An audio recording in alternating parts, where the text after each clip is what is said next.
विधानसभा चुनाव से जुड़ी हुई सबसे बड़ी खबर आपको बता रहे हैं। बड़ी खबर आपको इस वक्त की, एनडीए का फॉर्मूला तय हो गया है। बड़ी जानकारी आपको दे दें, जेडीयू को 102 से 103 सीट दी जाएगी, बीजेपी को 101 से लेकर 102 सीट मिलेगी। और इसी बीच बड़ी खबर, एलजेपीआरबी को 25 से 28 सीट मिलने जा रही है। सूत्रों के हवाले से ये बड़ी खबर आपको बता रहे हैं। बिहार विधानसभा चुनाव के मद्देनजर एनडीए का फॉर्मूला तय हो गया है। देखिए, उपेंद्र कुशवाहा की पार्टी को 4 से 5 सीट, विधानसभा में कुल मिलाकर 243 सीट होती है।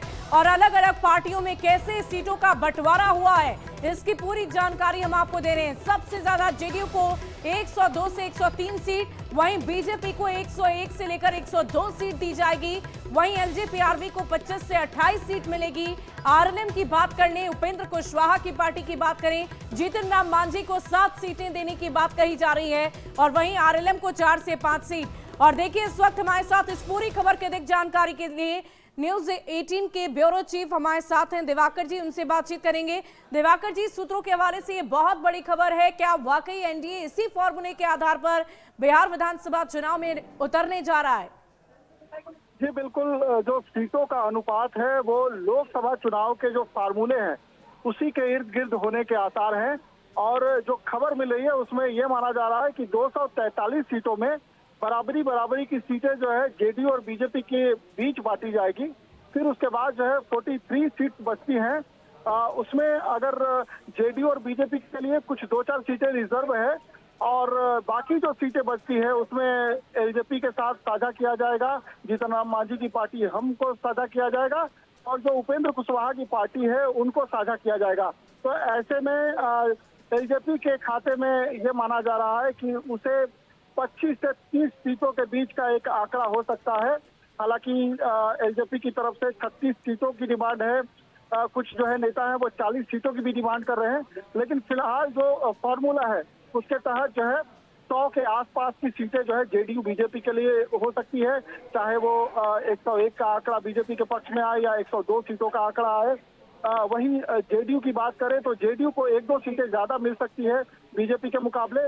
वहीं लोजपा के खाते में चूंकि लोकसभा की उनके पास 5 सीटें हैं, तो ऐसे में ये माना जा रहा है कि उनको 30 के आसपास कोई आंकड़ा होगा, 25 से 30 के बीच का कोई आंकड़ा होगा।